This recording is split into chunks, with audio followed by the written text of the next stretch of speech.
All right, so the rich basically knew what was about to happen before it happened. It said venture capitalists urged startups to withdraw funds from crisis-laden Silicon Valley Bank. Venture capital firms on both sides of the Atlantic have been urging their portfolio companies to move money out of the embattled lender Silicon Valley Bank, deepening fears of a run on the tech-focused bank. It said Silicon Valley Bank shares plunged 60% Thursday after disclosing that it needed to shore up its capital with a $2.25 billion equity raise from investors, including General Atlantic. The company's stock was down another 60% in the pre-market trading on Friday. SVB is a major bank in the technology startup space, having developed relationships with the VC community over its 4-decade existence, providing traditional banking services while also funding tech projects. It is considered the backbone of the venture capital industry in the U.S. All of these, startups and all of these crazy things, right? It says that numerous VC funds, including major players like Founders Fund, Union Square Ventures, and Cotum Management, have advised companies in their portfolio to move their funds out of SVB to avoid the risk of being caught up in the potential failure of the bank. Having funds frozen at SVB could be deadly for a money-burning startup. So we're going to talk about what happened, and of course, we're going to talk about what people think is going to happen in the future. We'll be right back right after this.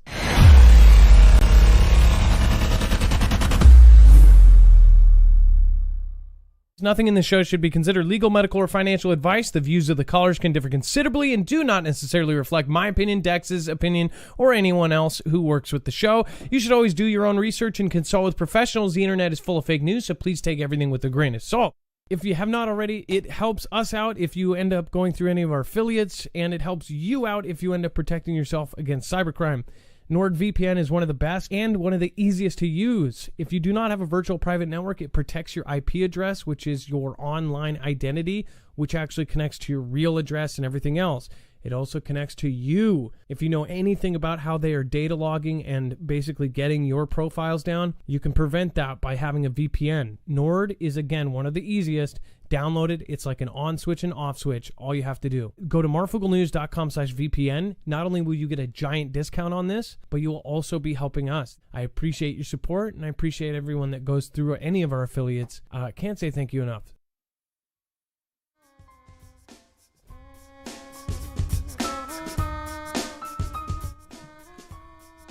What is going on, guys? It is Adam, aka Marf, and this is Marfoogle News. Just to finish up on this first piece, because there is a lot here.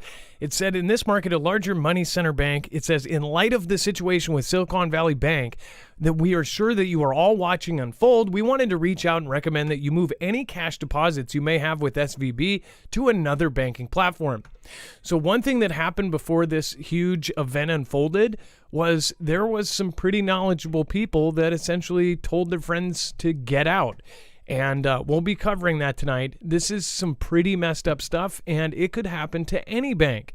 We'll talk about that all tonight on Marfoogle News, and we're going to talk about what is going on around the world. We, of course, have world events from all over. And if you are new here, remember you can always go over to marfooglenews.com and find a full bibliography for all of our sources. So if you go, well, where'd that come from? You can go to our website. It's all done by thumbnail. Look for out of order. It would happen on a Friday, and then it will bring you to every single article, tweet, video, picture, document that we have here. We have backed up everything and archived it, so that way you can search former shows for any show that we may have done. At the very bottom, there's overflow/web content. That is all the stuff that either gets you in a fight in a bar if you mention, or it is the stuff that did not deserve a spot on the show, just couldn't fit in. So make sure to go down there. There's a lot of really crazy stuff going on in the political realm, so make sure to go check that out. Let's bring in my co-host/internet brother, Dex James. What is going on, and how are you doing today? Well, hello, Adam, and hello, Foogle fam. I'm doing just fine. So this is like a chronological kind of, we have this lined up and how it actually kind of unfolded. Obviously, this first piece kind of talks about this, and then this next. Silicon Valley Bank shut down by regulators. By the way, there was a very good update done. Dex narrated a great video that we just put out today, so make sure to go watch that over on Marfoogle News. The top 5 signs that the financial system is collapsing, and unfortunately, all five of the major ones are happening right now. Dex, do you want to go over how this shut down, and then we'll go into the next piece here? So basically, there was a run. As you said in the very first story we're talking about, a lot of people had known in advance that something was going down. There was some signals out there, like we didn't really pick it up because it wasn't mainstream with us, but it was in the financial community, at least within the investment community and these venture capitalists that they're there. They have all their money invested in these small startup companies, and they want to guide their startup companies and give them advice. So a lot of them some of them didn't, but a lot of them told their venture capitalists, "Hey, man, get your money out of there. They look like they may have a problem." And a small, scrappy startup company typically is living day to day on the cash. So if they get all their cash frozen up, they could really be in a bind, like not be able to make payroll, stuff like that. So that caused, I guess, the actions that happened with SVB beforehand about trying to raise money tipped off everybody to go, something must be wrong. And then everybody ran and got their money out. And in the process of doing that, this morning, the government shut them down, and the FDIC has taken over SVB. So everybody can't, who was there, who did not get their money out before yesterday, can't until the FDIC releases it, which some are saying will be Monday, but we'll see. And remember, so if something happens major with a bank, we as regular people, we go, oh, they've got a sticker on there that says FDIC insured, right? One thing I want people to think about is, what if this happens on a massive level? Like, it happens across the board. Something happens, something gets messed up. FDIC, again, in their rules, there's a rumor that says that they have 99 years to pay you back. They actually say it's as soon as possible. But what if FDIC was in a spot where they were bailing out a ton of banks, and they will pay you back, but your hard-earned money will be paid back as soon as possible? That's the scary part. If something happened to the bank and you didn't have your money moved out of this place, you are basically now depending on the FDIC to get your money back. There have been people that have been affected by this in the Foogle fam even, that did not get their money out in time, and their money is essentially stuck. It is stuck in this thing, and they have to basically depend on the FDIC. Now, the chronological order of this kind of stuff was just really kind of alarming. It said Silicon Valley Bank's Manhattan branch calls the cops on investors trying to pull their cash out, as Boston Tech CEO with $10 million in bank describes worst 18 hours of my life. Lender is seized by regulators in the largest U.S. bank failure since the Great Recession. It says a Silicon Valley Bank branch in Manhattan today called the cops on tech investors trying to pull their cash out, as a run on the bank forced regulators to seize its assets. It says police were called after about a dozen financiers, including former Lyft executive Dor Levy, showed up outside the building on Park Avenue as investors scrambled to get their money out amid the biggest collapse since the Great Recession. It said the Federal Deposit Insurance Corporation, the FDIC, seized SVB's assets today as depositors, mostly tech workers and startup firms, began withdrawing their money following the shock announcement of a $1.8 billion loss. The bank took a hammering in the pre-market, with its price plunging 66% before trading was halted, which we spoke of in a second ago. It says investors are only insured up to $250,000, and there have already been horror stories.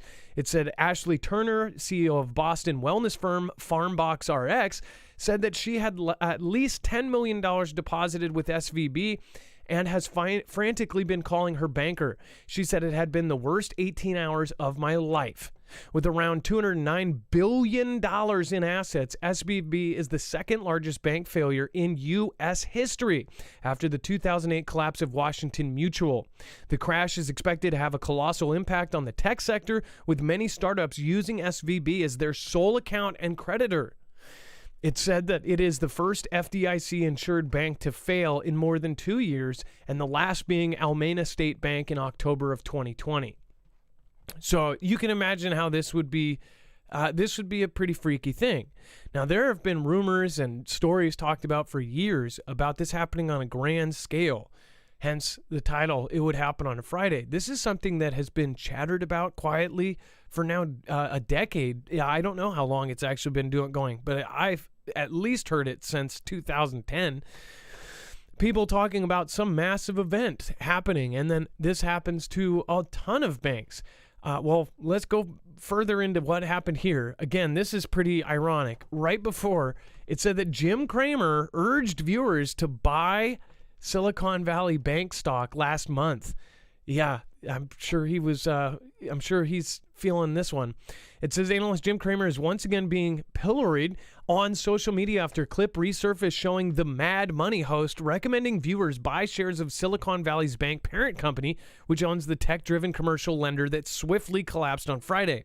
It says, quote, the ninth best performer to date has been SVB Financial. Don't yawn, Cramer said. It says that biggest winners of 2023 so far, alongside blue chip stocks as Meta, Tesla, Warner Bros. Discovery, and Norwegian Cruise Line. This company is a merchant bank with a deposit base that Wall Street has mistakenly been concerned by. And ironically enough, this happens. And then, of course, you had billionaire investor Bill Ackman calls on the U.S. government to consider a bailout of Silicon Valley Bank if private investors won't step up. So this is something to talk about. And then probably one thing I want to hit real quick. The CEO of Silicon Valley Bank sold $3.57 million of stock before its dramatic collapse. So this person knew what was coming. This is one thing that we have to look out for in general. I wish that I was smart enough to keep track of all of this and to see when these big wigs pull out of things, because it's like they got a heads up, right? It said that the CEO of Silicon Valley Bank sold $3.57 million worth of stock in the troubled bank just 2 weeks before its dramatic collapse in automated trade planned. It said the CEO of Silicon Valley Bank sold $3.5 million worth of stock in a pre-planned automated sell-off 2 weeks before it collapsed. And the CFO ditched $575,000 the same day. It's almost like they knew it was coming. Dex, do you want to reference what happened with Bill Ackerman? And then, of course, with this, it's like... Well, these guys, just to be slightly fair to them, they do have to announce their sales in advance. So they did pre-plan the sale, but they're also in the driver's seat of this company. They knew that where they stood as far as not having money or needing to raise all this capital. Like all of a sudden, hey, we're broke. We need 1.8 billion. Let's try to raise it. So they knew all that was coming. It's not like that. It's not like it just happened overnight. So that's kind of, I don't know if they're going to get hit for this. It's certainly not a good look for them in the public. I imagine there's going to be some very upset people, if anybody's left hanging, that are probably going to look to come after them if they were dumping and they knew they were dumping and they shouldn't be. Yeah, and as far as the thing is some people knew about this beforehand. And then Silicon Valley Bank meltdown sparks contagion fears. We found our Enron. It says fears of a broad financial contagion spread on Friday after tech lender Silicon Valley Bank set off alarm bells over liquidity concerns, sparking share losses across the banking sector worth some $52 billion on Thursday. Peter Thiel's venture capital firm advised clients to withdraw their deposits from Silicon Valley Bank, despite the fact that the lender has been a mainstay for tech startup for decades. It said Bill Ackman, the billionaire hedge fund manager, called the U.S. government to step in and bail out Silicon Valley Bank. It said Michael Burry, the eccentric investor featured in the 2015 film The Big Short, warned, "It is possible today we found our Enron." So as far as, stuff that is happening in the financial sector, there have been so many different theories of how things could go wrong. And there, of course, are different camps of people that believe how things are going to go downhill. And as many have pointed out, even if 2% of, everything that they say is about to happen goes to fruition, then we are in a lot of trouble. There's whole camps, there's whole subsets of YouTube even dedicated to the folks that are watching the financial sector collapse, and they're worried about, of course, the dollar collapse, and worried about basically that is their end of the world scenario. Even if you watch like Doomsday Preppers, there is on that show they show what each person that is prepping fears and their doomsday scenario. And from anybody on the outside, they look at this and they go, each one of these people think it's going to end a different way, right? And obviously all of these people are nuts, right? Well, what if it all happens at the same time? What if this is all going to happen? And that's what preppers think about. This is news from a prepper standpoint. Now, I'm not saying that the whole world is about to end, but I will say this: it is not looking good in financial. It's not looking good for the world. It's not looking good as far as any of the things that are going on with our culture and our economy. Everything is basically heading downhill right now. And people are still rolling their eyes and saying that, all of this is just crazy crazy talk. Do you think it's crazy talk, or are you watching this in slow-mo? Dex, go ahead. Well, a couple other points I'd like to make. There's been two banks now. So like 2 days ago, Silvergate also collapsed, and it announced that it was folding. It was the company that was focused on crypto, or at least people putting crypto in their deposits. And then they got wrapped up in the whole FTX and regulations, and that caused them to shut or shutter. So they're out. So we got two banks back to back. And then the other thing that some of the economists are talking about specifically is that banking money, in other words, a bank holds your money and they make very little off of it. They're basically holding it for long term. It's called long-term paper. And they have very low interest rates. Well, you as a depositor who may put, your money in the bank, if you're at Bank of America, you might be getting like less than 1% as a return in your savings account, but you get this view at another place, whether it's a treasury bond or any place else, where you might make 5 or 6% because interest rates are so high. So what do? You take all your money out of one place and you move it somewhere else. Or like all these investors did, they took a lot of their money out of the market and they moved it into housing and they bought up everyone's houses. Same principle applies. So if everyone starts doing this and shifting their money out of the banks into these other avenues that can make more money for them because interest rates are higher, that can actually cause what we're seeing right now. In addition to this specific example, which is just one bank, it's like the 16th largest bank. It's a big bank, but this type of mentality that's going on, and it's been created by the economic system that we have and the people that have made the decisions to raise the rates as high as they've done it. They did those for different reasons, but just raising those rates causes people to think, hey, I don't need to leave my money in the bank anymore. I'm going to go get it and put it somewhere else. And that's what's happening. And that is sort of a real run on the bank, even though it's not the same as we think of everybody literally running to the door to get their cash out just to have their cash in hand. And as far as, people have said for a long time in our community that everyone should have, diversified funds, and that you should try to look at other things. People should look at precious metals. People should be looking at diversifying and having supplies. If things really went bad, there are even a subset of us that, believe that items will be tradable. That's if it gets really, really bad. But other than that, right now, a lot of people, including whole countries, are snapping up gold like crazy. So again, something to look about. Make sure to, go do your research on it, because you'll see it is one of the safest things to do. All right, and then Wells Fargo says technical issue causing customers to report missing deposits. So this is something that really freaked people out, because their payday essentially said that it wasn't there. We'll talk about that here in just a second. I do want to remind you guys, make sure to go over and check out the new Tactical Energy. The Flex Tactical 1500 is their new version of the Flex 1500 modular system. This, again, was actually made with help from the U.S. Army and U.S. Air Force, and they actually helped design this. So this is now even more tough than the original. The original is steel and metal and everything else, but if you own the original, you'll see the differences, even the way that they put this thing together. Once these are locked in, they're not going anywhere. This thing is absolutely awesome. I have the regular Flex 1500. I do not have the tactical, but these are all some of the best made and most reliable solar generators out there.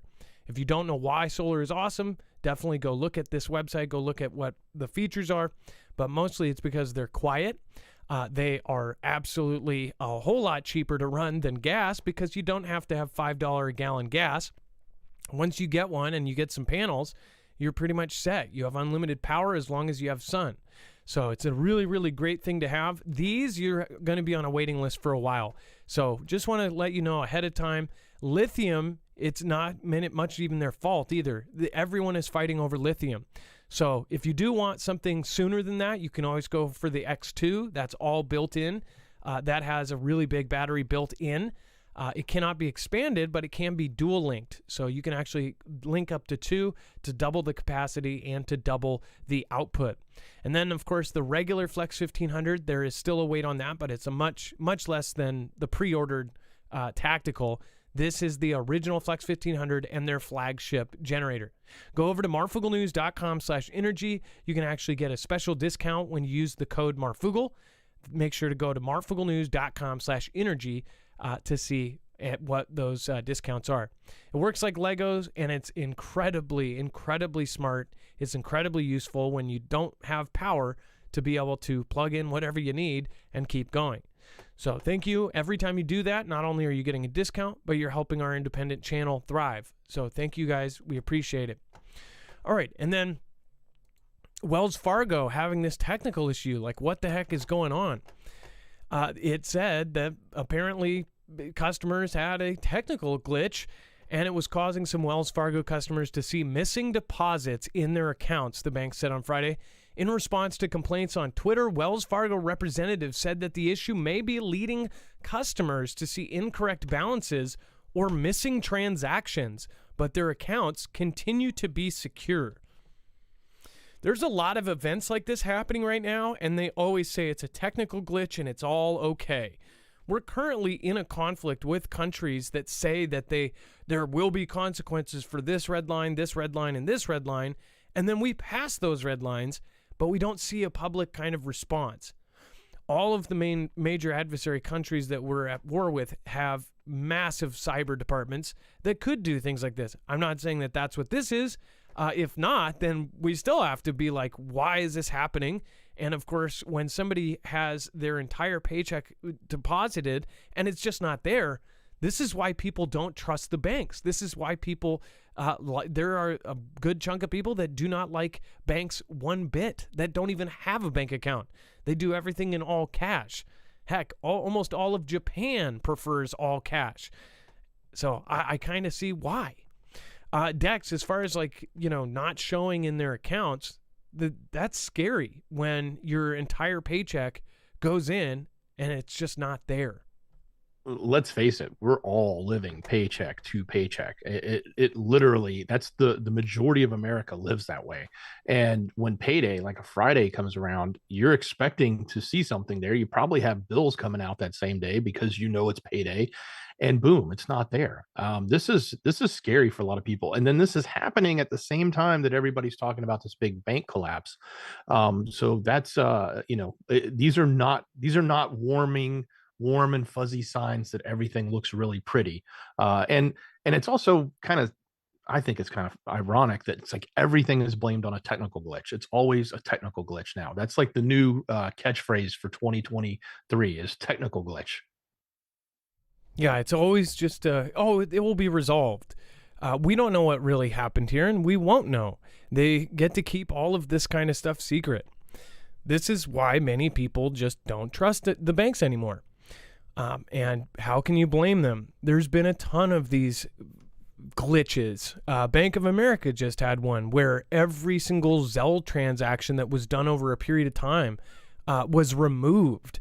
So say you paid bills, did all of that, then the Zelle that somebody sent you was just gone. And now your bank is negative $2,000. It freaks people the hell out. And the more that these events happen, the less confidence people have in banks. The more people that pull their money out of the bank, well, then it even compounds the problem. So not great. Thank you, everybody in chat. We have Michigan Lifestyle. We have Viv B, Truth Iris. Let's see here. I don't know anything about the Uganda stuff, but wait until EBT cards don't work. Street riots. Who was that? Viv B? Yeah. I remember before they had EBT cards when they just gave you food. They actually gave you food stamps.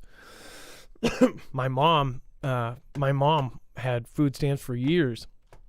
I had it when I was in my early 20s. So that's when they got those cards. I remember when they got the EBT cards, and it was like, I remember at one point being embarrassed because I had one, and then the two people behind me, I like it wouldn't scan, and I had to tell the guy, I'm like, it's EBT, and he's like, just try it again. And I was like, oh, this is so embarrassing. The two people behind me had EBT cards too, and they flashed them, and they're like, don't worry, take your time. It was pretty funny. So you never know. Everybody right now is paycheck to paycheck. So again, with this bank stuff going on, it's pretty scary. Let's see here. Thank you, by the way, thank you everybody that is sharing this out and sharing this with friends and family. If you can, put it on your social media platforms, whatever ones you still use, make sure to go do so. And then let's see here. We have a former TikTok employee tells Congress the app is lying about the Chinese spying. So many people didn't believe the kind of statements that were being said about TikTok not spying. Most people thought, whatever. Well, now a former risk manager at TikTok has met with congressional investigators to share his concerns that the company's plan for protecting U.S. user data is deeply flawed, pointing to evidence that could inflame lawmakers' suspicion of the app at a moment when many are considering a nationwide ban. It said in an exclusive interview with the Washington Post, a former employee who worked for 6 months for the company's trust and safety division, ending in early 2022, said that the issues could leave data from TikTok's more than 100 million U.S. users exposed to China-based employees of its parent company, ByteDance, even as the company races to implement new safety rules walling off domestic user information. His allegations threaten to undermine the $1.5 billion restructuring plan known as Project Texas, which TikTok has promoted widely in Washington as a way to neutralize the risk of data theft or misuse by the Chinese government. Dex, what I think is crazy is that this app was created by this company that's directly somehow connected to directly to the CCP. And then you have what is happening here is you have this project. They're saying, they have said, oh, well, now we'll do this and we'll have our center in the U.S. and they won't be able to touch it. But yet then we found out that, of course, they were still accessing it. How do they think they're going to do anything with TikTok and not have it have information go back to China? Isn't this the second time we've heard a story like this? It seems like the last time they got up in arms over TikTok, the whole ByteDance said, well, we're going to keep the data away from CCP. Then it came out that they didn't. And now we're hearing this new plan in place, and it's coming out that they still will have access, even though they're saying they're not going to. So this is kind of crazy. It's definitely, as the article sort of said, it's the wrong time to be bringing this up if they're trying to get this deal done, because this is going to get people, especially in Congress, to say, no, we're just going to shut it down. I don't know. We'll have to see how much weight they put into this whistleblower, if you want to call it that, and the information that he's bringing to the table about the access they're still going to have, even if they try to wall it off. So the point is, many of us know there's TikTok, there's DJI, there's all these different things. For years, people have said that these things are somehow spying. And then there's been accusations when T-Man was president.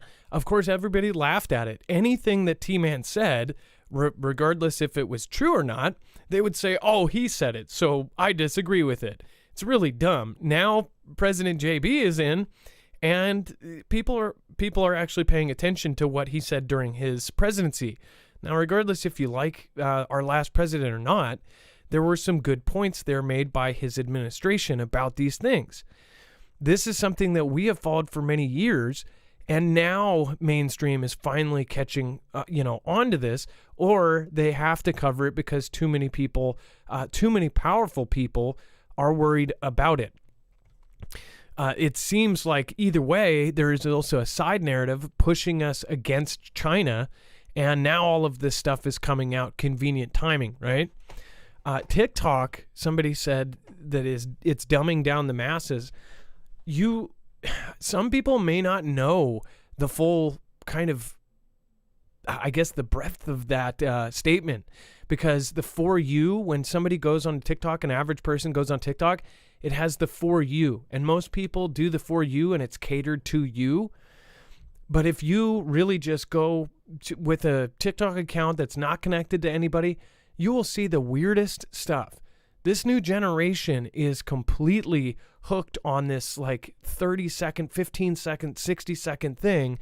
There's absolutely no attention span out there. They literally just need to keep swiping new person after new person after new person.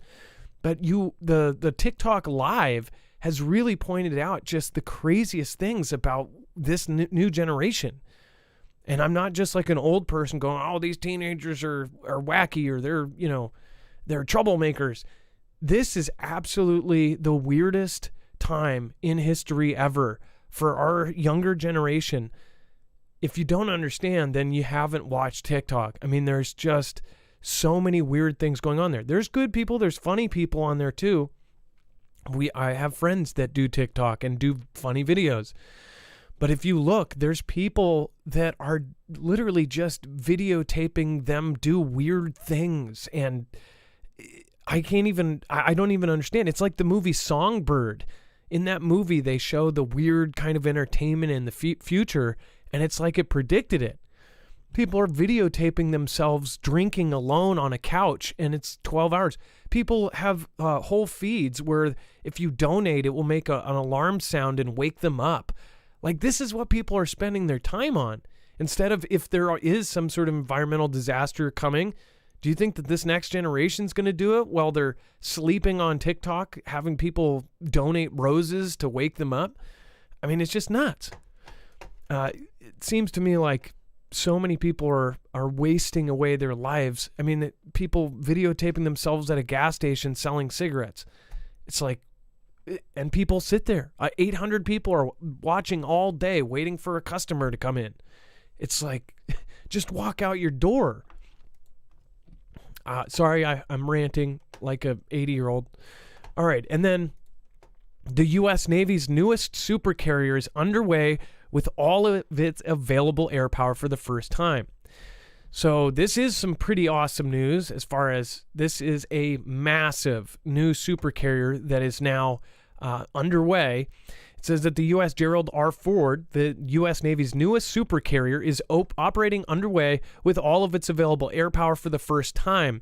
A Navy official confirmed to insider reporting from Navy Times that this is the first time the entire carrier air wing has been embarked on the Ford for an underway period. It says the ship is underway for a composite training unit exercise known as Computex. It says the exercise assesses a carrier strike group's ability to conduct military operations at sea and project power ashore through joint planning and execution of challenging and realistic training scenarios. It says Second Fleet spokesperson Lieutenant Commander Christy Johnson said that this evaluation is planned and executed by the Carrier Strike Group 4 staff, and it tests mission readiness of deployable assets to perform an integrated unit. So I've heard comments and I've seen comments of people saying that this thing is they're getting it out in the water because it's about to go to duty. One thing to think about is that this is a pretty badass thing for our military to have. This is an incredibly powerful supercarrier, and I'm glad it's on our side. Dex, did you see are those F-22 Raptors on it? Did you see that? They've got it wouldn't surprise me. I don't know if that's what's on there. Definitely F-35s, but this is the final step, I think, as they said, for this certification. So after this, I guess this thing's going into full duty. So that's great. Let's get this thing out there. One thing that I want to point out too is last year they said that this was going to be like mid 2024. So I don't know if they moved the timeline up on this or not. But I thought that this was supposed to be in service in 2024, not in 2023. Dex, go ahead. Hey, wasn't this the one we covered where they detonated the water beside it to do the test? I think that's the one. Was this one? That was last year too. There've been a lot of things going on with this carrier as they've been getting it ready. But do you remember that they literally did a huge blast out in the water? Yeah, wasn't it and they weren't trying to damage it. They were trying to see the capabilities of it with. Yeah, it was a test to see if it would withstand the blast. Yeah, It was and supposed to be able to. wasn't it night vision? Like the video of it was night vision, something like that. No, I don't remember. I thought it was daytime, but yeah, it was still impressive the fact that they did Oh, that. It was yeah, the I They did remember it that. overhead. Yep, that's right. One thing I also noticed, and of course many Star Wars fans will notice this: the Star Destroyer. They obviously took inspiration from our real carriers. This literally looks like the top of the Star Destroyer right here from Star Wars. And then Iran Saudi to restore ties in China brokered deal. Before we get to that, I just want to say thank you to Fairies of Venus. Thank you for supporting Independent. I appreciate that. Thank you, Fairies. And you don't have to do that, but it is much appreciated. Thank you for supporting Independent. And then Vic says there's a huge red tide outbreak on the west coast of Florida. Not common this time of the year, and I think it's related to the train. The Ohio River dumps into Mississippi, then to the Gulf. I don't, Dex, do you know, what is the red tide stuff? I don't know about what kind of thing that is. I think it's an algae or of some sort. I don't know because Oh, I think it's in the water down there from the rivers. It's happened before. when he said outbreak, I thought it was like a new, virus or something. Oh, you're saying like the algae, literally the red tide. Isn't that like how the water turns blood red or something?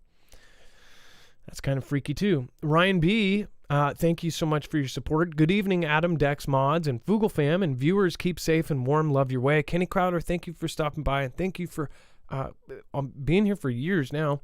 Emily Hillard, thank you so much. I appreciate your support, and you can always write something there. Thanks for all you do, Marfin, Dex, J. Appreciate it. Thank you, Carol. Really do appreciate that. And then Ray the Way, don't forget to check your T-Apps DMs, Twitter app. Okay, Ray the Way, I will. And make sure to let me know if your screen name's the same. And then Wings and Wags, thank you last show. I appreciate that. Thank you, everybody that has popped in over at D-Live. Zenwen AZ, good night, beautiful Foogle fam. Much love and thumbs up. Zenwen, I hope you watch the replay. Make sure to go do so tomorrow if you can.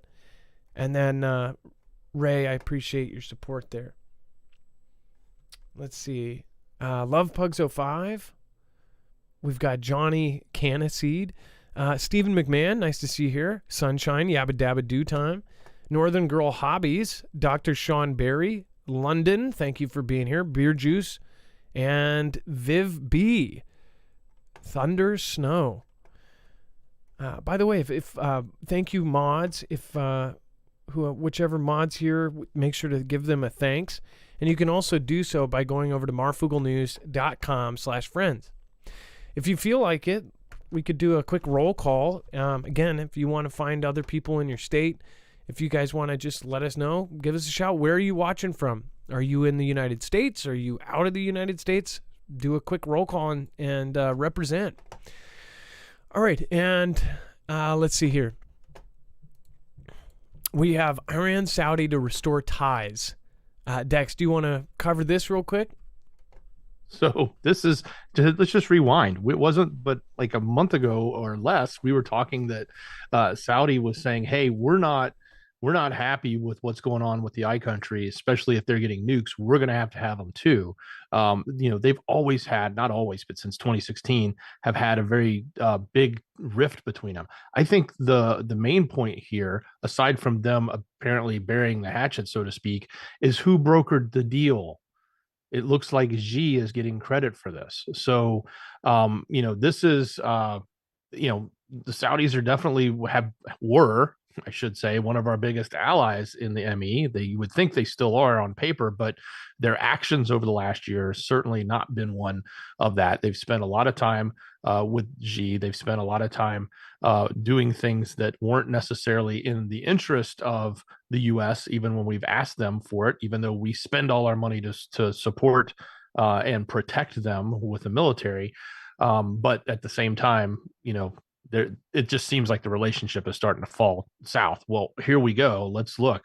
Xi steps in and brokers this deal between the two countries so that they are able to, bury the hatchet, so to speak, over the rift that they've had for quite some time.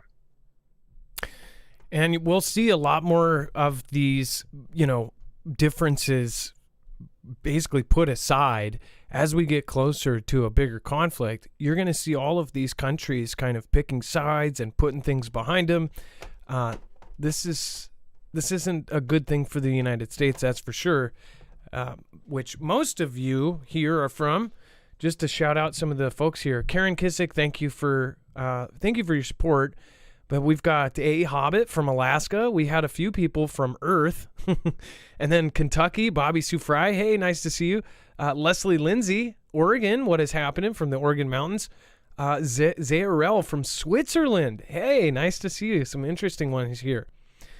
We have Alberta, Canada. North Idaho. Patty Chronicles, northeastern Arizona. What's going on? Viv B, more snow incoming in Minnesota. Amy Lou, Oklahoma. Iowa, Pennsylvania, Washington, represent. Wow, there's so many different people from all over the world. This is so cool.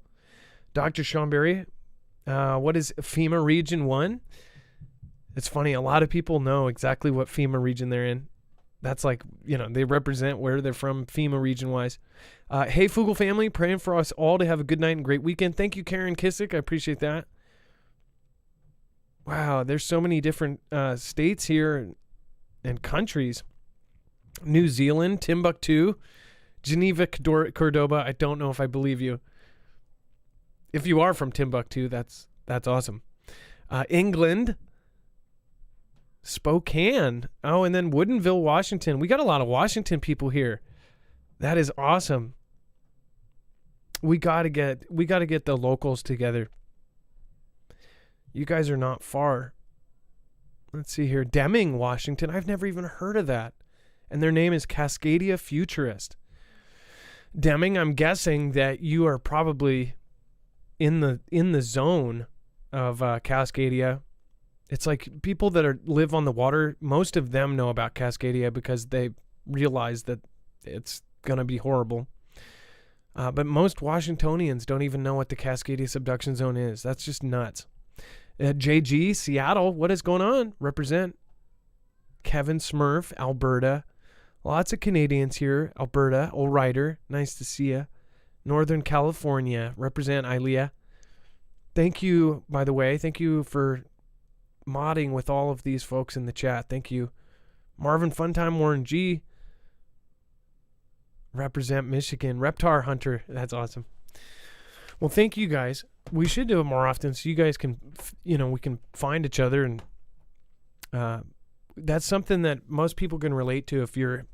Everybody is in a regional bubble, but realize there's people from all over the world watching, and we need to have each other's backs.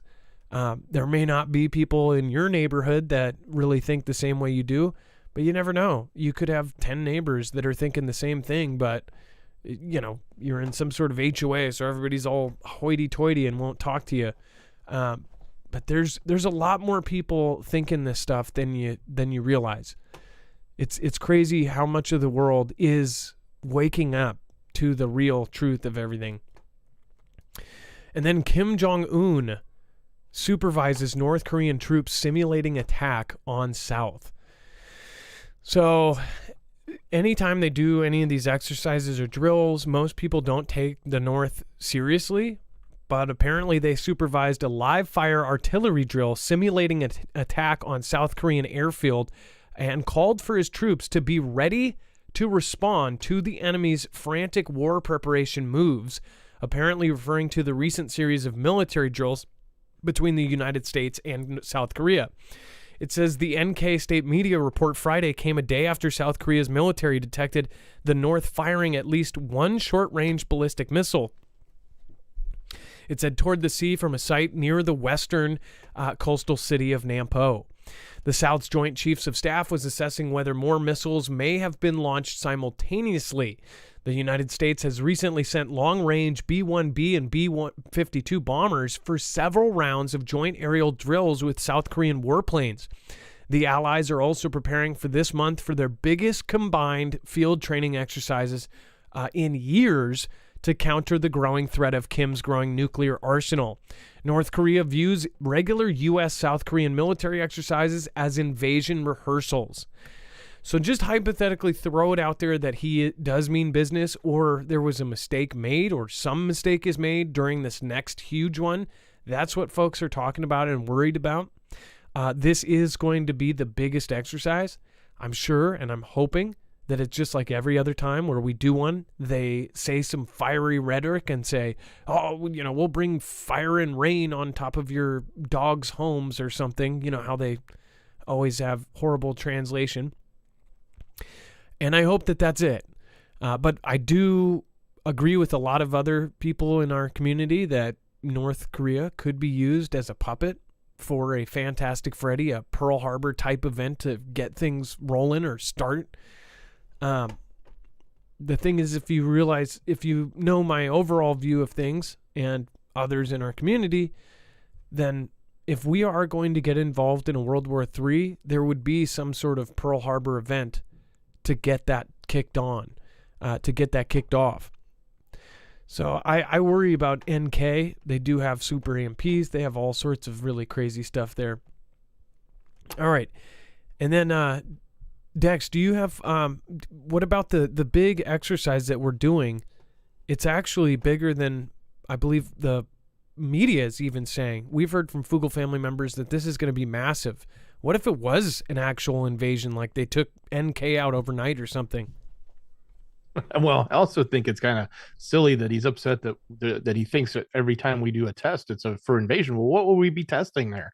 We're not going to go jump in with SK and say, hey, let's rehearse how we would support Poland from over here in the Pacific. That's not what they're doing. They're going to test real world scenarios, and their real world threat right there, 1,000% is NK. So I think every time they do a drill, that drill has to be pointed towards him. That's the whole point of the drill, is to prepare for what you think you have to do. So yeah, he's spot on with that, but he shouldn't be shocked because his adversary is to the south, and there's no peace between them at the moment, and it hasn't been for a long time. So yeah, our drills, the big ones that are coming up, are going to continue to provoke him. He's going to continue to provoke us and provoke SK, going back and forth. So this is a dance until someone trips, and then we'll see what happens. I see a lot of people, they laugh at it. Some people are very afraid of North Korea, though, especially when the whole T-Man was our president last presidency. There was all of those missiles being launched. I talked to people that are still, to this day, this is what screwed up, is they were actually prepping for a while. They got really afraid, and then they started prepping. These are people that are, normies, and they don't really believe in this stuff. I guess the one positive part about when people get scared during these periods is normal people go, oh, we should have some supplies. Sometimes it's not exactly the worst thing for some fire to be put under people's toes to actually have supplies. The crazy majority of people have 3 days of food in their fridge, and that's just nuts to me. But normal people, they don't see anything on the horizon. Nobody wants this to happen. Nobody. You can be an optimist. That's totally okay. But if you're a responsible optimist, you can go, hey, or you could say if something does go down, I think preppers are going to be the optimists. They're going to have it set. They're going to be like, oh no, we're good. Oh, the stores are empty. It's okay. I've got 2 years of food down there. I think preppers are optimists. It's just that we're going to be an optimist in the worst of times. I don't know. Yeah, everybody thinks that nothing is going to happen to us. It's never going to happen here. Oh, how could somebody be killed on my street? This is such a quiet town. I can't believe it happened to me. It always happens to you. It's always going to happen. The craziest events happen. It's like Murphy's Law. And then before we move on to Russia has been sending in some U.S.-provided weapons. Just a quick reminder, if you do want to prep yourself up against EMP, this is one of the biggest threats from not only North Korea, but Russia, China, whoever may end up possessing the power to do this. You can protect your cars, your trucks, your vehicles, your boats, your motorcycles. In fact, if you want to get one on your Harley, you can do so. And if you want to protect your generators, they actually make one for the Flex 1500s. you can do so at marfooglenews.com/EMP. This device can be wired into your car in less than 10 minutes. It can actually protect against EMP and CME. So if we have a solar event or Carrington level event, this will keep your car running afterwards. EMPs can come in pulses and phases, E1, E2, and E3. This can cover against all of them. It can ground the signal in less than 500 trillionths of a second before it's able to fry your device. So you can also get one for your home, but I would advise you do have to get that put in by an electrician. And if you live in an apartment, you have to get permission. That's marfooglenews.com/EMP. Definitely a great company to work with. We have been with them for a very long time. It's a family run, and it's a veteran-owned, 100% American-made product that are currently working with agencies like DHS, DOD, and now on the DEMSO team helping protect the Texas grid. So go check them out. They were also mentioned in the Department of Homeland Security's EMP Resilience Report as one of the companies that they ended up putting up on a pedestal for what they're doing. All right, and then Russia has been sending some U.S.-provided weapons captured in UKR to Iran. So, Dex, they're actually taking the weapons that we sent to UKR and then shipping them off to Iran. We have said that the relationship between Iran and Vlad has gotten much tighter.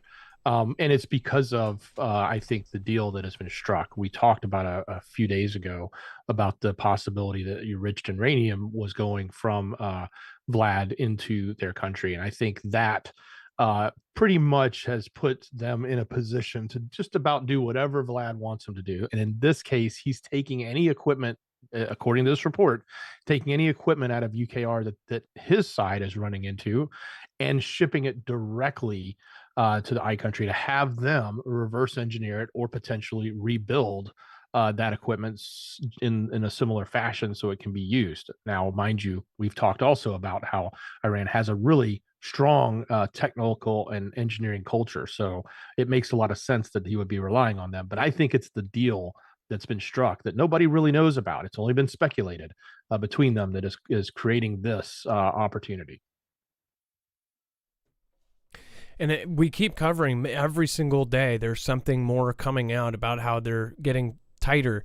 Obviously China and Russia are no limits partners. I wonder what connection we're going to see come out of, Iran and China, and if they're going to become, and all of the other allies of Russia are going to be becoming close friends with China as well. What's funny is you don't hear about China in some of these other stories. They're off to the side.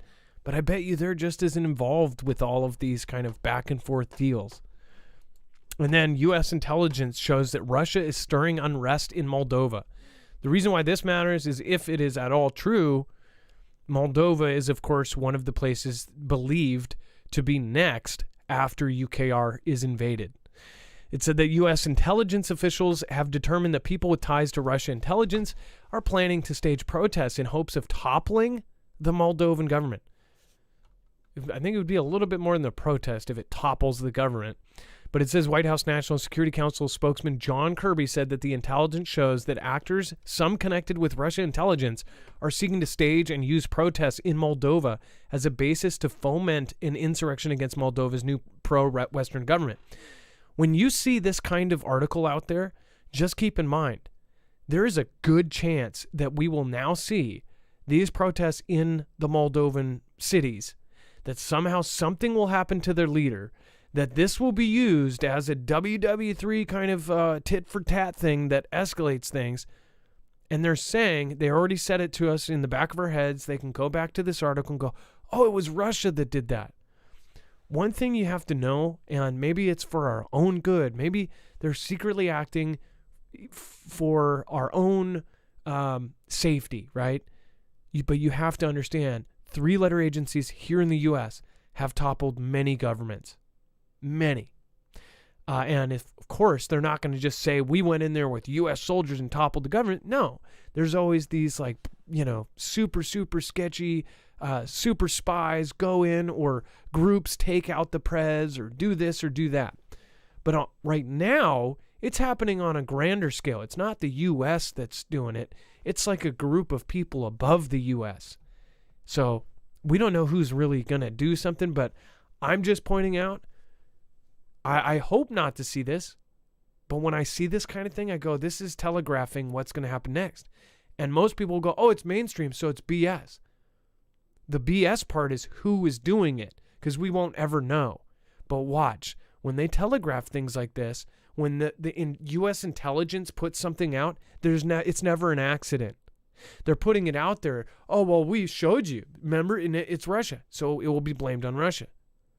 If the Moldovan government topples of anything, what are you going to think? Well, this has been put out, so now people are going, oh, Russia did it. What if now a Fantastic Freddy happens, they get toppled, who's going to be to blame? Or maybe it's true, and they actually topple it. Either way, though, I think Moldova is going to have some sort of change happen very soon. So we'll come back to that. And I'm not a genius, and I'm not any smarter than any of you, but one thing I have done is I've followed daily and current world events for years, and so have you. You guys are just as good at seeing the patterns. These patterns happen, and once you understand, these are human beings making these orchestrated plans. Once you see the pattern, it's hard to unsee it. Then you go, oh, that's what's happening next. Dex, do you get what I'm saying? I'm probably not communicating it well. It's like once you start seeing the pattern, it's hard to unsee that these are dummies doing these plans, and they're very obvious about it. Like, I don't know. It just seems like you can tell what's going to happen. Regardless of who's responsible, it's like stuff like this gets put out, it happens, and then it's just assumed, oh, that's what happened.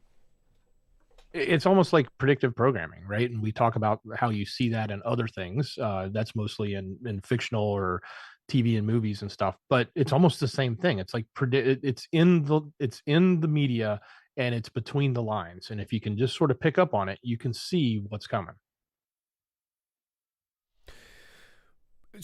But here, take this. So this intelligence, we know that the U.S. can listen to any phone, anything all over the world, right? Why are they putting it out? Are you supposed to think, oh, well, they're putting this out publicly because they want Russia to know, oh, we got you. We know what you're going to do. Or is it put out on purpose? What is the point of telling us other than to stop it from happening? When it happens, then you're thinking, well, what the heck? Why do they even put it out there then? Why don't they stop it from happening? You would think they would act on intelligence like this and go, okay, well, we're going to talk to the Moldovan government and try to help them stop some sort of coup. It's like, that the U.S. and most of these countries can listen to anything we do. They have AI programs like running, and they'll catch anything. You say something on a private call, all of a sudden you're sitting in a police station because you accidentally said the wrong keyword, right? Why is this being put out there?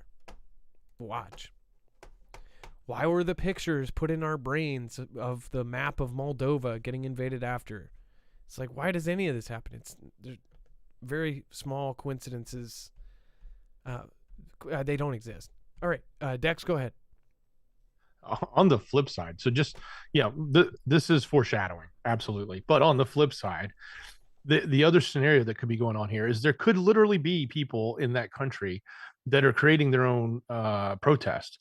And they may have absolutely nothing to do with Vlad, but Western will come in and say it does because it fits their Ganda narrative, if that makes sense. Not saying that that's what's happening, but it's certainly one perspective. Nonetheless, it still means that there's obviously somebody creating tension and with the idea of potentially overthrowing the government there. And when that happens, it's an unstabilizing event for everybody. And we'll have to see who's really at play here and where the country goes if that goes down. Yeah, so we'll see. When I have the gut feeling, if you tell somebody, oh, it's just a gut feeling, I go, okay, sure. But I have a feeling I'll be able to put that on Twitter in 2 weeks from now when some protest turns crazy and people raid their capital, or something. It's like the same playbook is being used all over the place. And then air raid warning announced in Kiev and half of UKR due to missile carrier launch. On the evening of the 10th of March, an air raid warning was announced in the city of Kiev and a number of oblasts, states essentially, and it says that at 18:39 a siren sounded in the capital. Currently, the central and northern oblasts of part of the east are red. It said in Inhat clarified to Ukrainska Pravda a takeoff of a Tu-22 M3 strategic aircraft from the Shaykovka airfield in Russia was recorded. This aircraft is the carrier of a long-range Kh-22 air-based cruise missile against which UKR air defense is powerless. So when this happens, I sort of think, oh, well, does the U.S. or NATO have a defense against these kind of missiles, and is that what is going to be sent next? But I also think it's weird that on the Russian side of things, that there have been hacks that say that there's going to be some sort of missile alert. There's been false missile alerts, and I know that many of us are somewhat expecting that this very well could have, we could have a limited tactical nuclear strike to get things kicked off. Some event that basically the whole world gasps and goes, oh, this is why we need to be there, or this or that. This is on the UKR side this time, and it said at 18:58 the all clear was given. The Air Force spokesman explained that on air that the plane had seemingly changed its course and the threat was over.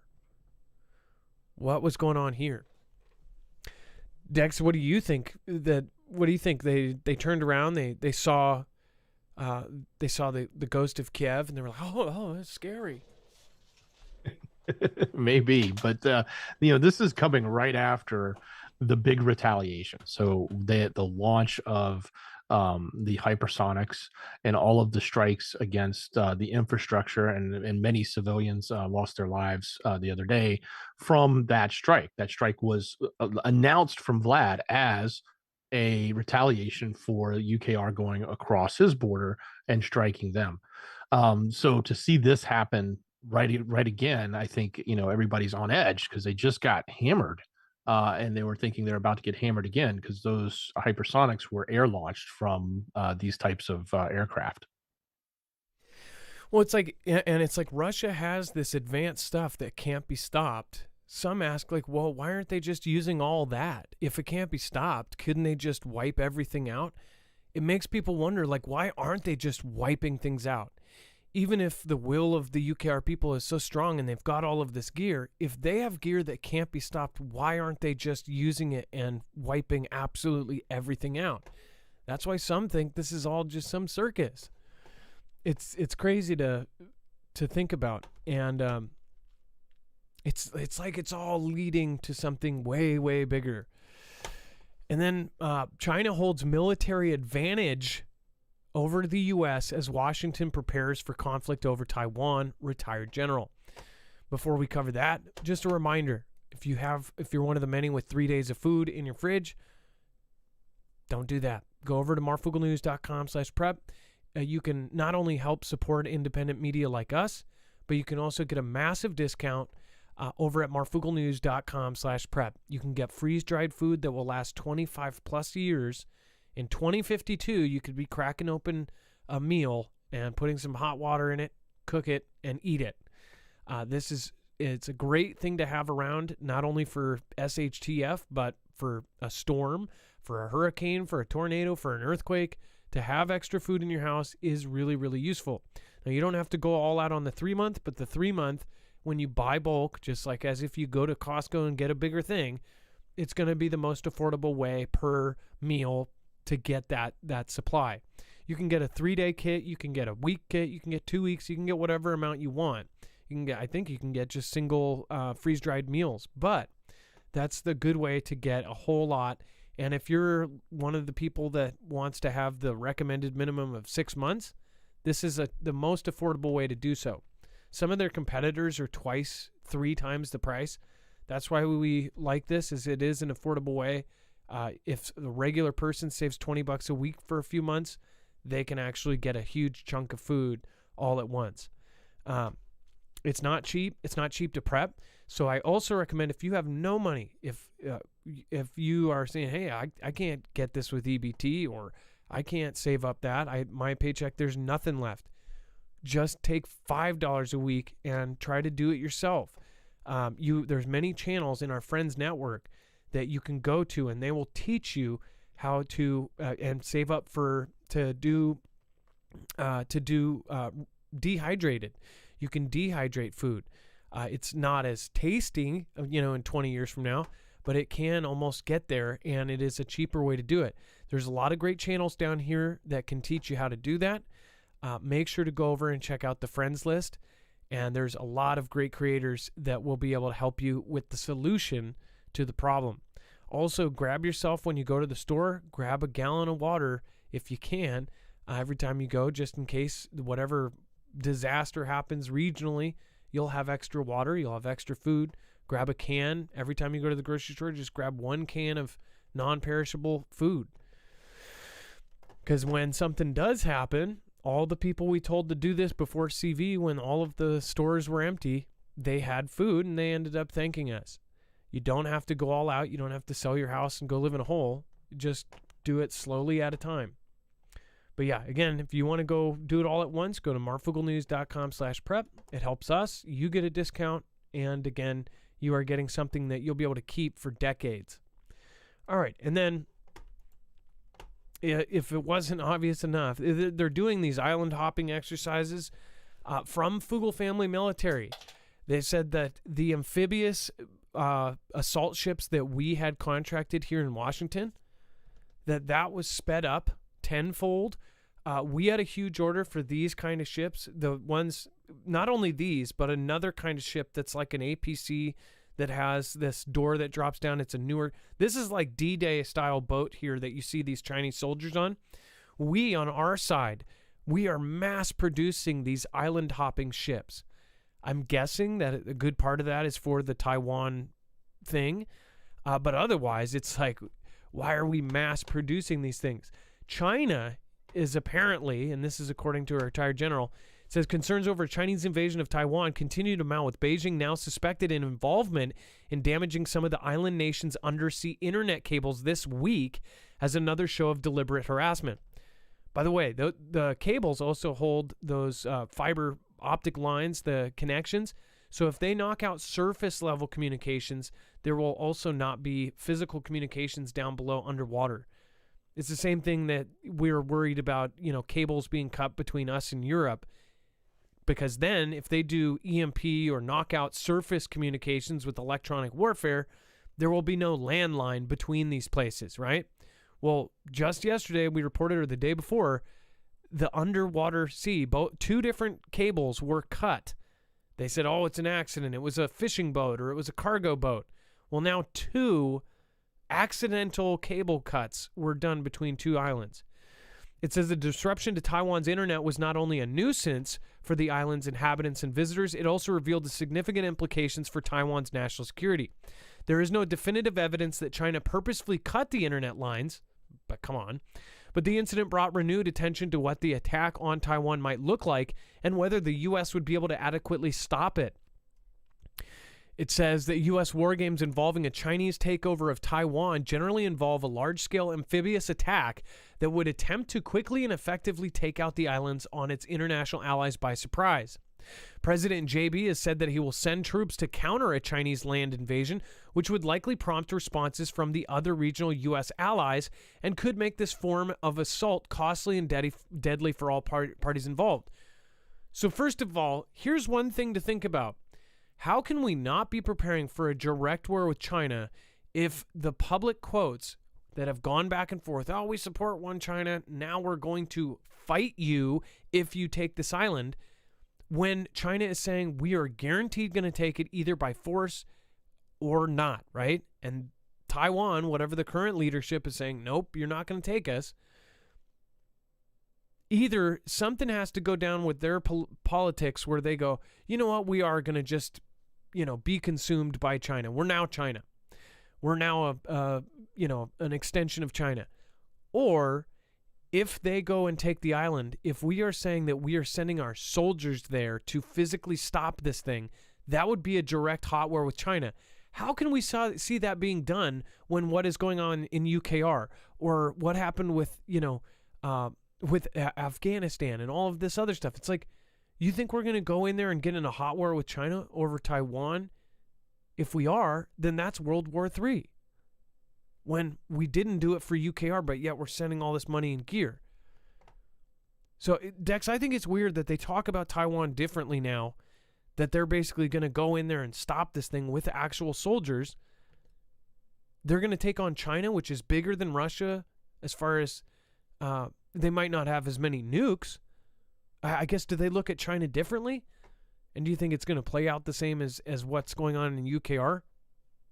Well, this one general talks about the Center for Strategic and International Studies, that study we talked about on our show, about how they conducted a simulation of what would happen for an amphibious attack on Taiwan by Xi.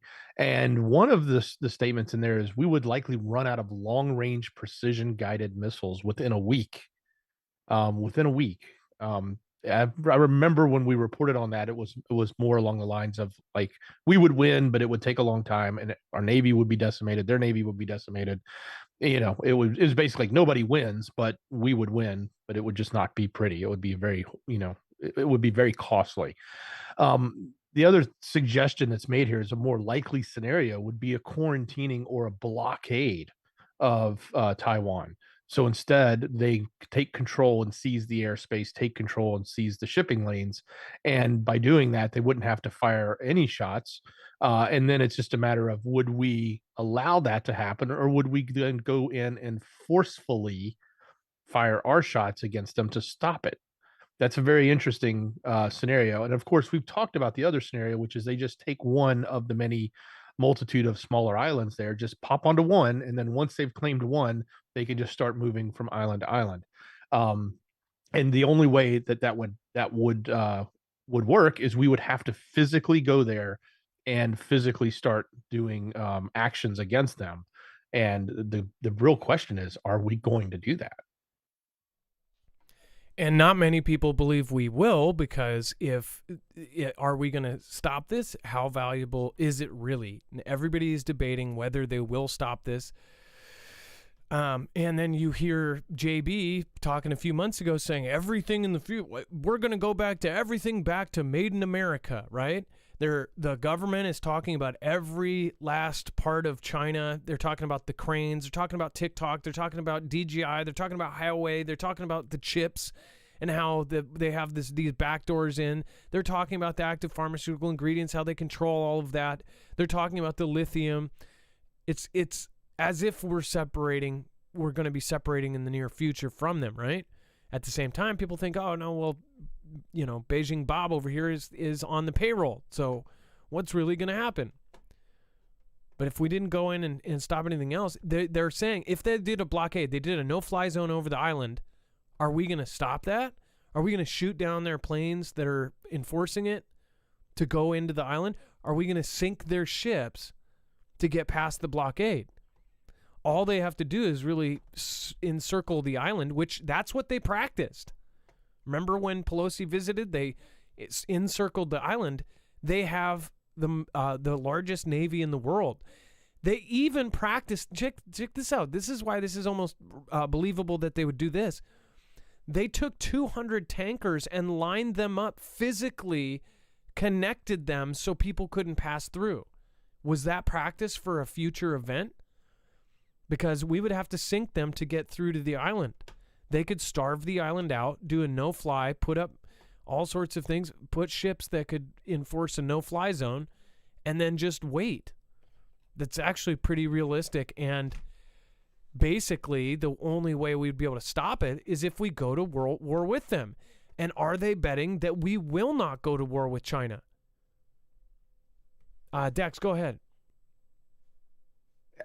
Think about this too. If you're in Xi's position and you're looking at the US dumping all of its munitions, sending it all over to Europe, and have we done anything to expand our stockpiles?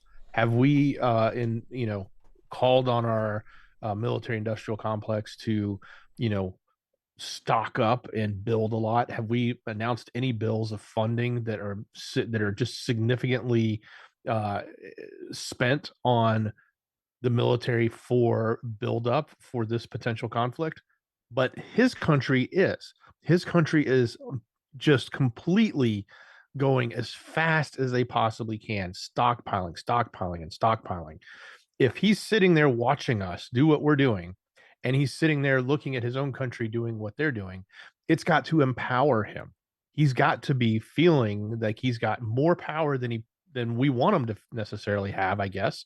And that's probably what is fueling this in some regards.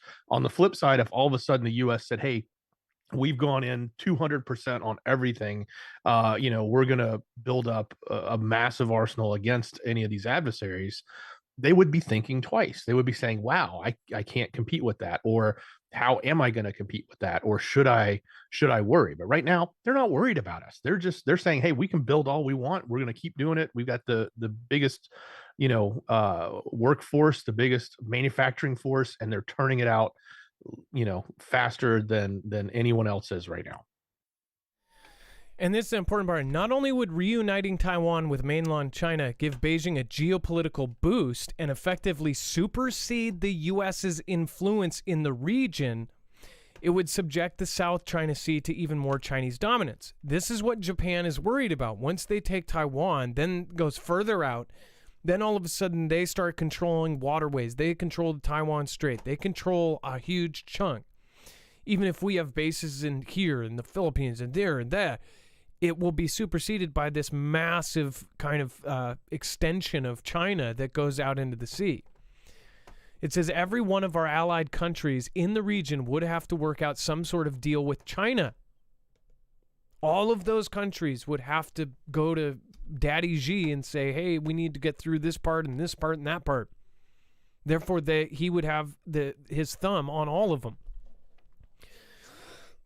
The gentleman on the Space's tinfoil tricorn, he ended up saying, that there's plans for China. They're war gamed it out to take Japan after Taiwan and Hawaii. That those were involved in one of their plans. The military members in our Fugel fam said that's absolutely correct. So I with all of these amphibious ships, it's like. And then them scanning the Hawaiian Islands, it's like, I think this is actually much closer than people think. They said by 2027. Why would they even put that out? And then now they say, oh, by 2025. That date is going to keep moving forward. Meanwhile, we're sending a ton of stuff elsewhere. It's almost like it's purposeful. And then secretive military space agency stepping out of the shadows. Before we talk about that, I want to thank everybody. Thank you over on DLive. Apparently, Badger, thank you for the Ninja Genie over on DLive. I appreciate that. Says, I use a credit union. And then Beer Juice says, had to reload. Well, thank you. I appreciate that. Thank you for the Ninja Genie as well. Beer Juice, this is just for fun. Well, thank you. Beer Juice over on DLive. Badger, thank you for gifting out badges. Don't do this. I bank with SVB, says Texas Rob 49. Oh, geez. Do you have all your funds there, Texas? Oh, geez. And then Badger says, I don't. Ha, ha, ha, ha, ha. That's messed up. I use the credit union. Badger 1, thank you so much. Again, multiple Ninja Guineas. Be it Beer Juice, you guys went back and forth, it looks like. Thank you. I appreciate that. Thank you for supporting. And then the end is near. Crypto Craig, Route 66, Farmer on a Deli, and Yobi. Thank you, guys. Kimbria, Yobi, Texas Rob 49, Zippy Moons. Nice to see you. Haven't seen you in a minute. And then, of course, we have Billy Bob. Thank you. And Vault, thank you for the lemon. I appreciate that. Thank you, everybody over there. Appreciate that. Chance, thank you for modding over on DLive along with Jammer. And thank you, April. I appreciate you guys. Dex, secretive military space agency stepping out of the shadows. What the heck is this about? So this is a group. It is called the RCO, and I believe that stands for oh gosh, I can't remember it now. It's like readiness something operations, but they're basically what they do is they are been charged or tasked with creating uh um I don't call them weapons. They call them systems, but creating things for the Space Force in a rapid fashion. In other words, what normally would take years, many, many years of planning and going through the traditional routes, this organization gets to sidestep some of those hindrances that are in the military process for development and deploy things in a rapid fashion. So that secret launch that happened back in January, they actually had launched like 3 satellites on there that were built in under a couple of years or 3 years. They were very short time periods to build this stuff. So this group is really an interesting group inside of Space Force. It's got a direct line to the top. Not a lot of information has ever come out about them until recently when they started talking about it. The most interesting thing, though, that I take out of this is if you guys want to go do some research on this RCO group from Space Force, is to take a look at who is in charge of it. Um, Kelly Hammett is the director, and but what's important is what did he work on before taking this new role? He ran the directed energy division of Air Force Research Laboratory. So think about that background, and now he is in charge of this organization that's rapidly building these space necessities for our Space Force, and think about what his background is and what they probably are spending a lot of their time building. It's not just pretty cameras to look at stuff zoomed in really well. I have a sneaking suspicion, and this is one of the most secretive groups because they do not talk about what they build. Um, but I have a sneaking suspicion that what we're going to see from this, or what we won't see from this, is probably heavily around that directed energy type components. This was sent into us from Foogle fan member. They didn't give us their name.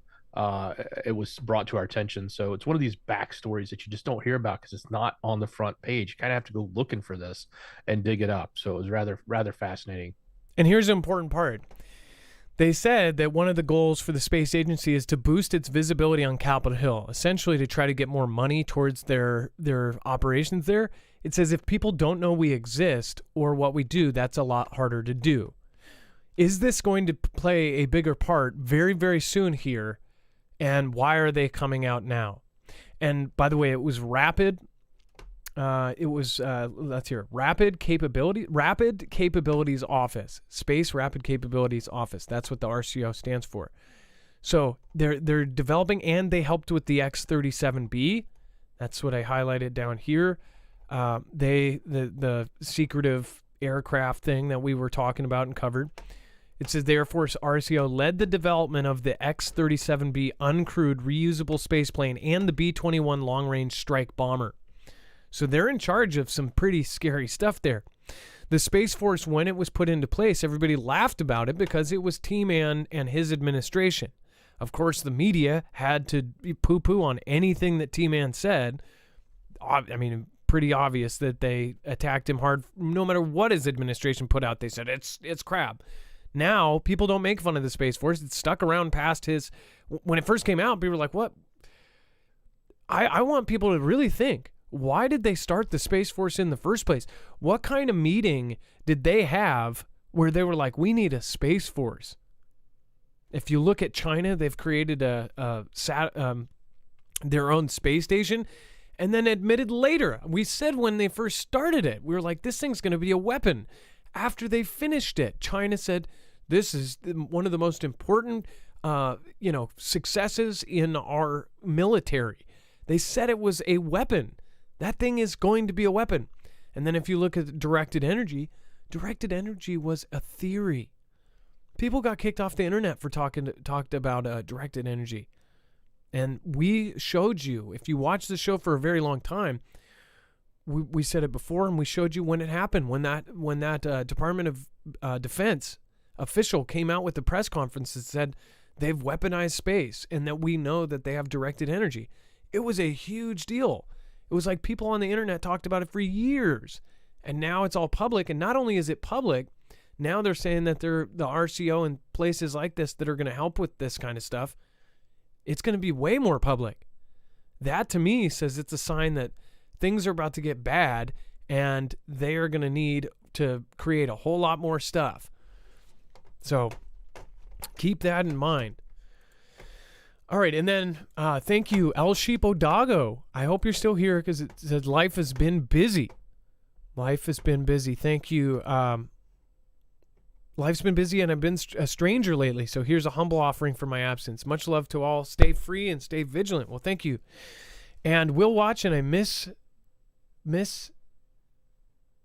you. And hey to Joe that you know and Nat D. Yeah, I haven't seen Nat D in a while. Carol, thank you so much. And thank you for your support. Northern Girl Hobbies. I had to make a video with clickbait about fake prepping yesterday. Do the things, folks. Video is edited pressure canning. Northern Girl Hobbies. Hey, pressure canning is an awesome, awesome thing to know how to do. And then Carol White, thank you. Love the Shoutro cam, Adam. Hey, Dex, I'm going to be first tonight. Natalie D. Hey, so Natalie D is here. And then Zarel, Marf, could you shout out the Duran, please? We explain the geopolitical situations globally and daily report on what is happening. Thanks. Zarel, the Duran. I will have to check it out. And I guess it's already done now. The Duran. Duran. I'll have to check you out. Well, keep creating. And then Elijah D, thank you, Marf. And thank you, Marf, for what you do. Jesus loves you all. He will protect you. He is king. Well, thank you. And you are absolutely correct. Thank you. All right. And Dex, you had a statement there before, though. Yeah, real quick. I don't know. You can see it in maybe the second picture on that article. The logo for the RCO office, the Space RCO office, has Latin on the top of it, like a lot of them do. The Latin there says "Ego sum illi que pulsat," which translates to "I am the one who knocks." So for those of you that like Breaking Bad and remember Walt in the famous scene, he says, "I am the danger. I am the one who knocks." That's the attribution to it. So again, back to the secrecy of this organization. At least they do have a little bit of tie there to some culture, but I thought it was kind of interesting. I thought it's interesting with the, it's almost like a target over red and then a 5-point star and then like the whole thing. I'm sure some of you folks that, study symbolism, you'll be able to pull something out of this. 4, 4, 4, 4. I don't know. Is there anything that you guys can catch right off the bat that you're like, oh, well, that's weird. Red dot inside of a star. And then this is all purposeful, by the way. Almost kind of looks like a 6, like this thing going. Whoosh. Don't know. If you go look at the logo, find this logo, and then see what you think. Tell me in the comments down below what you think of it. Or if you find anything interesting. I'd love to hear it, and I'll tell people on the next show. Let's see here. Thank you, everybody, for coming. There's still more to go. So make sure to go over to marfooglenews.com right now, and you can follow along. We're going to be talking about the overflow. Dex, let's talk about the overflow content. Wow, lots going on. So don't go anywhere. If you're new here, it's at marfooglenews.com. It's really easy. Just go there, click on the thumbnail for today's show. You'll land on this webpage. You'll see all the news we just covered, and you're going to find this yellow bar that says overflow. This is the rest of the story. Everything else we put together for you. If you're on YouTube and Rumble, just open up the description. You can click on the show notes link. It'll take you right here.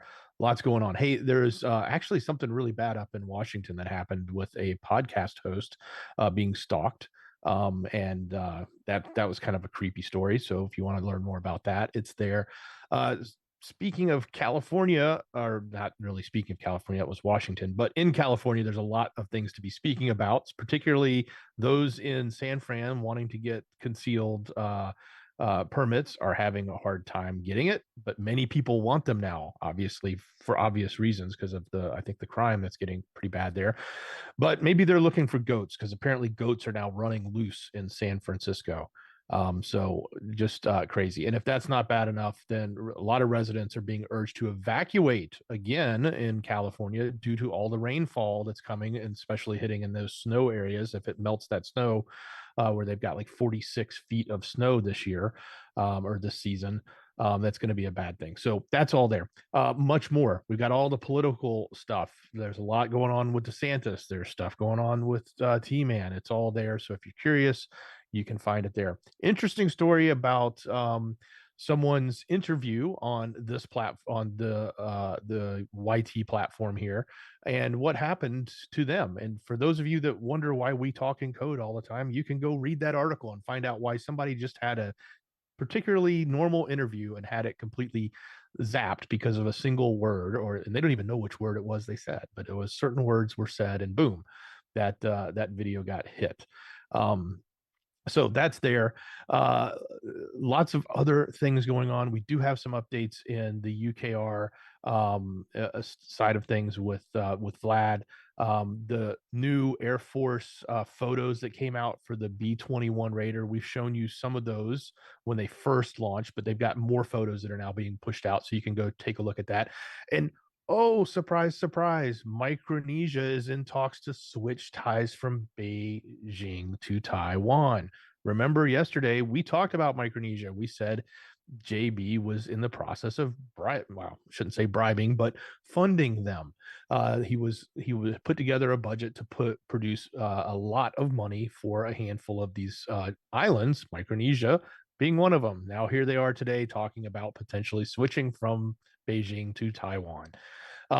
That and a lot more, including updates on the Mexico cartels and what happened there. It's all on the website. Go take a look. marfooglenews.com. Click on the thumbnail for the show, or open up the show notes link. It's in the description on YouTube and Rumble. Lots of crazy stuff. And again, last night there was some pretty cool stuff. We actually redirected a lot of people over to jams. People did not know. I usually say thank you to people in my silly way. Anybody that ends up supporting it, and of course everybody in the chat. I do my stupid looper stuff to say thank you to you guys. That is called the shout show. But last night we actually were able to redirect you over to jams, and many people didn't even know. So if we do that again, make sure to subscribe to jams. In the future, hopefully we can figure out how to utilize that in a good way. It's kind of like hosting on DLive. Thank you guys, and thank you Dex. I appreciate your service tonight. Much love. Great job, brother. Thank you, mods. It looks like Ilea was lifting her max tonight. So thank her, Ilea. Thank all of the mods tonight. Chance, make sure to go thank them by going over to marfooglenews.com/friends. You'll find every single one of their links and their channels there. They're all creators doing amazing things. Again, Lisa's there. Lisa R. Hall, I'm praying for her. She's got a lot on her plate right now. Everybody's got a lot on their plate, but we can help them. And you can, of course, pray for all of us because everybody needs it right now. So love you guys. Please be safe, be prepared, and Marf out. It is now time for the shoutro. It's not a shoutro. It's not a shoutro. It is a shoutro. It's not a shout out. It's not an outro. It's a shoutro. And Stephen McMahon, thank you.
Be non be on the Lisa D and Zara and do around and another lady, Carol White and no Mr. C. Hey, on the northern girl, I'll be like I know see the world. Bring it up and now I bring it down, down, down, down, down, down, down, down.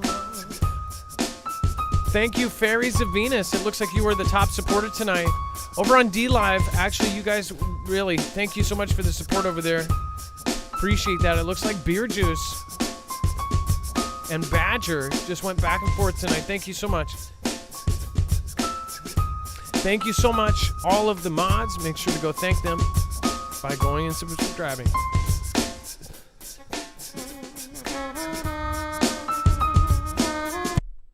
Let's make a fresh one for Fairies of Venus.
Fairies of Venus. Fairies, fairies, fairies of Venus. Fairies, fairies, fairies of Venus. Fairies, fairies, fairies of Venus. Fairies, fairies, fairies of Venus. Fairies, fairies, fairies of Venus. Fairies, fairies, fairies of Venus. Fairies, fairies, fairies of Venus.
Let's see.